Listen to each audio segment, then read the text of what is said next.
Well, we're getting back to the wrestling now. Because it's time for Chris Jericho. Did you ever think you'd hear that? Getting back to a normal wrestling match. Time for Chris Jericho. And we're going to talk about two things. We're going to talk about the match, but let's talk about the entrance. I think he was trying to be Freddie Mercury at Live Aid. Yeah. But he sounded more like Harry Belafonte in Deo. He sounded more like Harry Belafonte now. He just passed away a few months ago. Yes. I work on banana boat all night long. Daylight come and I want to go home. Deo. He was trying to get the people to ole, ole, ole, ole with him. It was really, really sad and pathetic. You need to be a vocalist of some renown to do that for people at any type of public gathering, don't you? Someone that he cares about, who loves him, needs to have the guts to tell him he can't sing. He can't sing. He can only sing if there's a backing track of him with auto-tune singing whatever he's singing. I was about to say, at least he didn't try to sing here, but you could say that the call and response, as they used to call it down in the African-American churches that spawned rhythm and blues, the call and response, his call was pretty fucking weak. Even they were trying to respond to him, but it wasn't Freddie Mercury going, ole, ole, ole, ole, whatever the fuck he was doing. That was really lame. And then the band started. And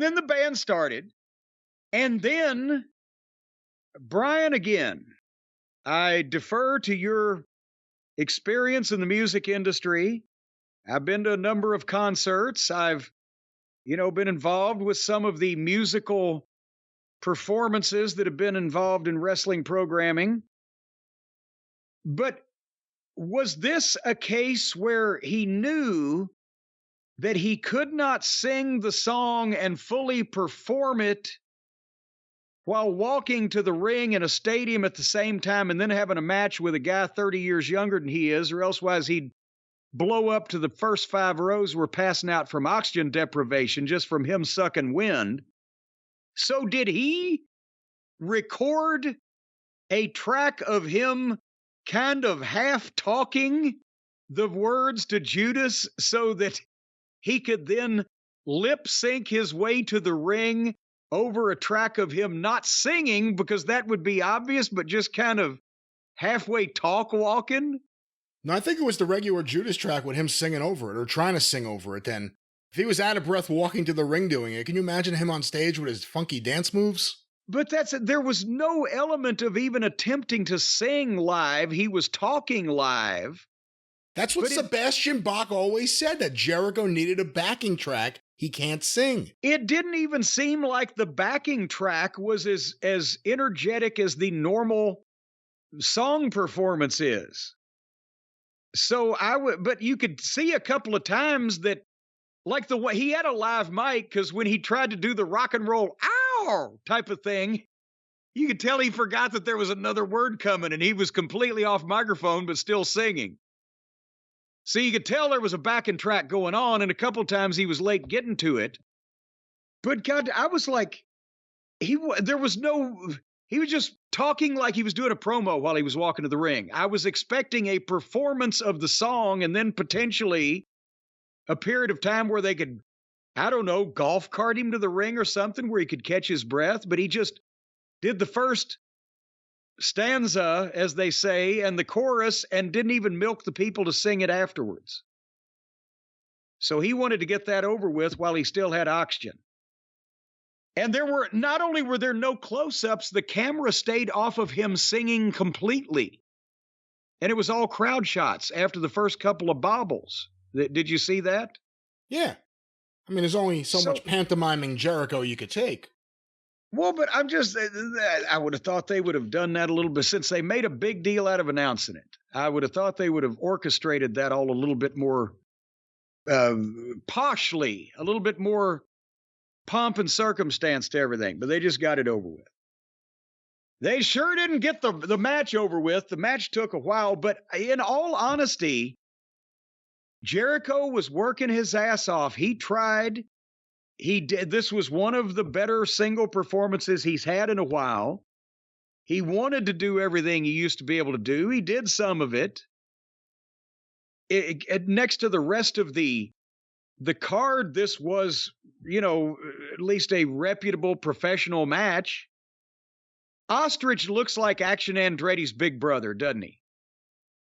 No, I think it's just a haircut. I'd say there's a body style and everything. He's his big brother.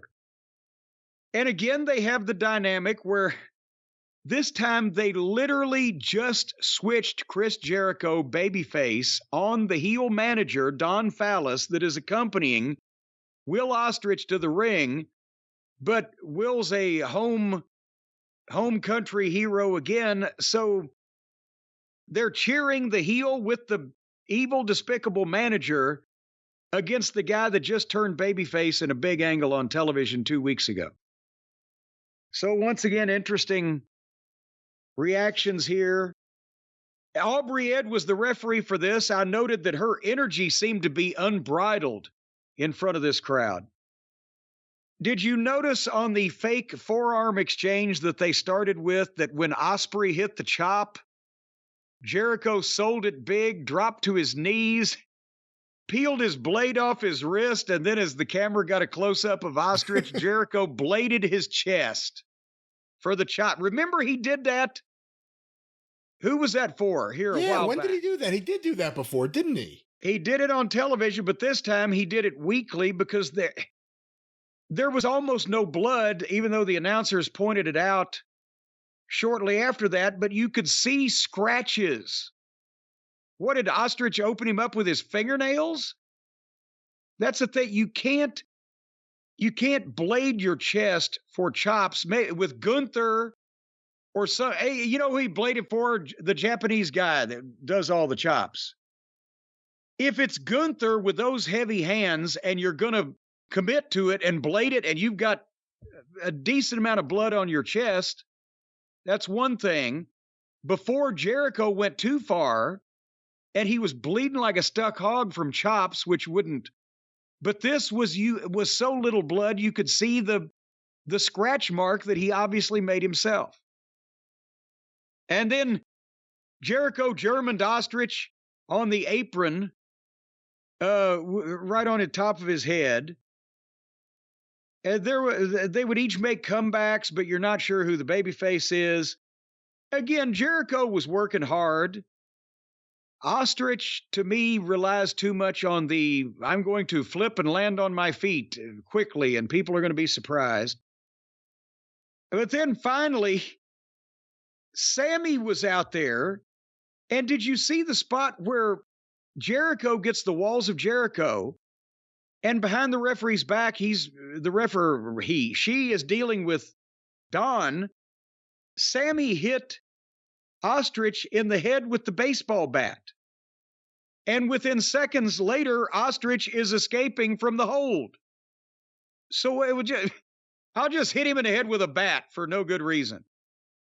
Anyway, it kept going. And again, I noted props to Jericho for trying this hard. Jericho kicked Ostrich in the balls and hit the Judas and got a 2 count. And then Ostrich did all kind of shit and hit some of it and got a 2 count, and then hit more shit and got a 3 count. So they went, Jericho put him over. It was the right finish for this show, this building, this country. And they're still of the opinion that the best way to build a wrestling finish is to do every move to a guy that you can figure out to do until you've done them all, and then do 1 or 2 more and then pin him. And there it was. What'd you think of your boy Jericho? I thought it was the best Jericho match in a while. I think Don Callis being involved in this match made no sense. Will Ospreay was gonna be the babyface because of the circumstances, and he's really good. I like Will Ospreay. Will Ospreay came out, Callis was like 50 feet behind him. Like, they didn't walk out like a guy with his manager next to him or right behind him. Callis was nowhere near him. And it threw into play just this weird dynamic. It was a good match, but Jericho had to be the heel. He had to be the heel. I mean, there was no other solution here. Good match. Ospreay just did an interview where he talked about the upcoming bidding for him, which is a little weird because that's MJF's gimmick.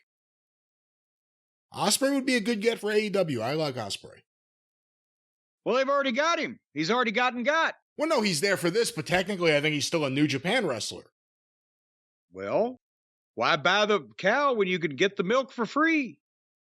Who's the cow in this situation? Well, it may be utterly ridiculous to you, but I think it's Ostrich. Okay. I didn't know if New Japan was the cow. That's why an ostrich was the milk. Ostrich, it depends on, which direction you want to milk him. Anyway, let's not talk anymore about milking poor Will, because he's probably drained dry at this point.